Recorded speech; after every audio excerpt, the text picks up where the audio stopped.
সঞ্জনা, কেমন চলছে তোর অফিস? হ্যাঁ ভাইয়া, ভালোই চলছে অফিসে অনেক কাজের চাপ।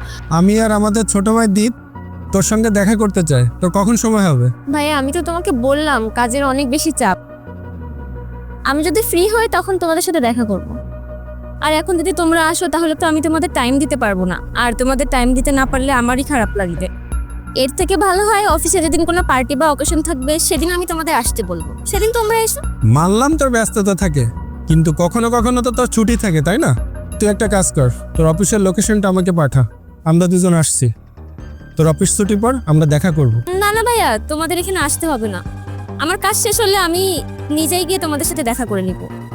আমি তাহলে এখন রাখছি, অনেক কাজের চাপ তো। আচ্ছা ঠিক আছে। দেখলো তো ভাইয়া, এটাই হচ্ছে ওর অফিস। আর এদিকে চায়ের দোকানে কাজ করছে ওই ধান্দাবাজ শুভ্র আমাদের ছোট বোনটাকে ভুলিয়ে ভালিয়ে বিয়ে করেছে।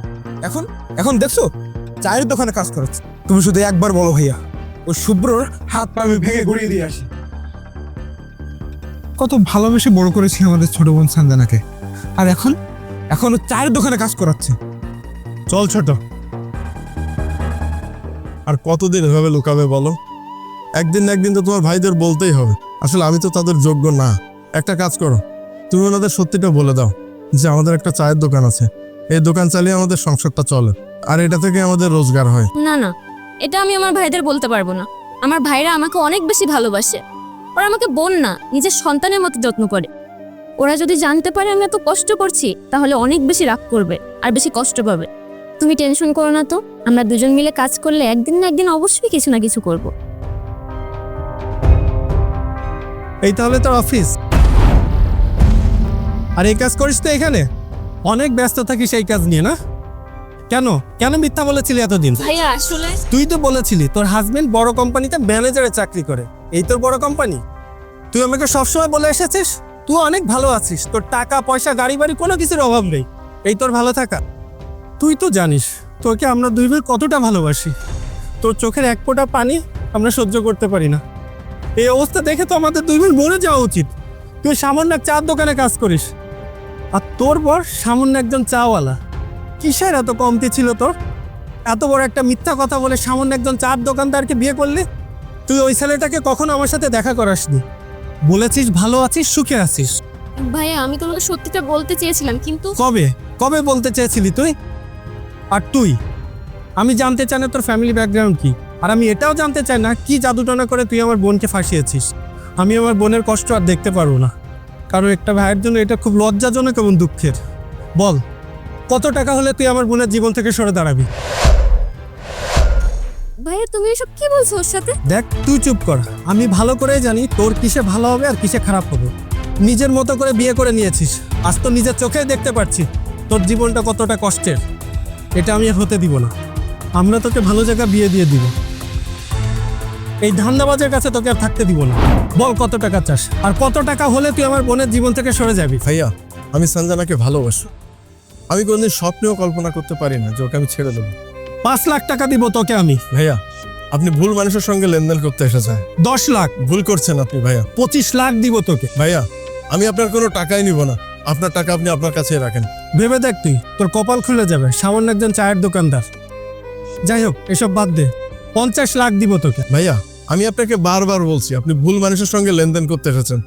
ওকে আমি ভালোবাসি তাই বিয়ে করেছি, কোনো টাকার লোভে ওকে আমি বিয়ে করিনি। আমরা কিছুই নিব না। হ্যাঁ ভাইয়া, আমরা ভুল করেছি।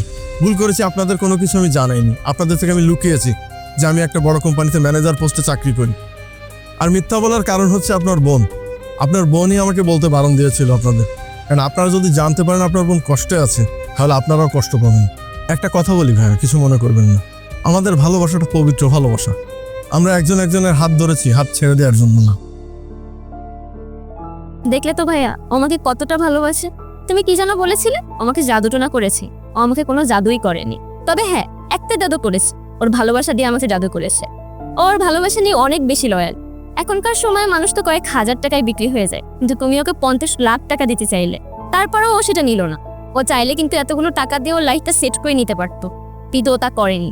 ও সবকিছুর ওপর আমাকে বেছে নিয়েছে। ভাইয়া, ওর উপর আমার পুরো ভরসা আছে।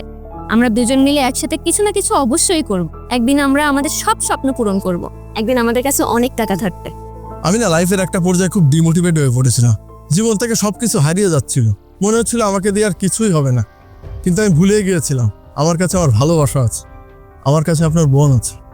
আপনার বোনই আমাকে সাহস জুগিয়েছিল জীবনে ঘুরে দাঁড়ানোর জন্য। আজ এতটুকু সাহস নিজের ভিতরে পাই যে জীবনে আমি কিছু করতে পারবো। এটা সত্য, আপনার বোনকে আমি এখন অতটা সুখে রাখতে পারছি না, ও একটু কষ্টে আছে। তবে হ্যাঁ, আপনাকে আমি কথা দিচ্ছি, খুব দ্রুতই আমি কিছু একটা করব এবং আপনার বোনকে রাজরানীর মতো রাখবো। ছোট, টাকা নিয়ে আয়। জি ভাইয়া। ভাইয়া আবার টাকা কেন? ও তো বললো ও কোনো টাকা নিবে না। দেখ, আমি আগেই জানতে পেরেছিলাম তুই যাকে ভালোবাসিস সে সামান্য একজন চায়ের দোকানদার। আমি তো এটাই চেক করতে এসেছিলাম তুই যাকে ভালোবাসিস আসলে সে তোর ভালোবাসার যোগ্য কিনা। তবে আমরা শিওর হয়ে গিয়েছি তুই ঠিকই বলতি, ও তোকে অনেক ভালোবাসে। হ্যাঁ, এটা ঠিক, আমরা চাইলে তোকে অনেক বড়লোক ঘরে বিয়ে দিতে পারতাম, হয়তো বা এমন একটা ভালোবাসা মানুষের হাতে তোকে তুলে দিতে পারতাম না যে তোকে এতটা ভালোবাসে। আমি তোর জন্য অনেক খুশি আজ। এই নাও ভাইয়া। এই না, এখানে কিছু টাকা আছে, খুব বেশি না, তবে এই টাকা দিয়ে হয়তো তোদের জীবনটা কিছুটা হলেও বদলে যাবে। আমি জানি তোরা এই টাকাগুলো নিতে চাস না, আমি ভাই হিসেবে দিচ্ছি, দয়া দেখিয়ে নয়। আমাদের সবুজবাগের প্লটটা বিক্রি করে দিয়েছি, এই সেই টাকা, এটা তোর ভাগের অংশ। আমি তোকে বলেছিলাম না আমাদের যে সম্পত্তি আছে আমাদের ভাই বোনদের মধ্যে সমান ভাগে ভাগ হবে। ভাইয়া আমার কোনো ভাগ লাগবে না, কোনো টাকা পয়সাও লাগবে না। আমার কাছে তো আমার 2 ভাই আছে, আর কি লাগে আমার? তো টাকা পয়সা দিয়ে কি দরকার বলো তো, যদি এমন 2টা ভাই থাকে। হ্যাঁ, লাগবে না আমরা জানি, কিন্তু এটা তো তোর হক। আমরা অনেক ভাগ্যবান তোর মতো একটা বোন পেয়েছি, আর এই টাকাগুলো রাখ। আর হ্যাঁ, একটা কথা মনে রাখবি, আমাদের বাড়িতে ছোট একটা অনুষ্ঠান আছে, তোরা দুজন কিন্তু আসবি। আর যদি তুই না আসিস তাহলে কিন্তু তোকে তোর বরের কাছ থেকে তুলে নিয়ে দেবো।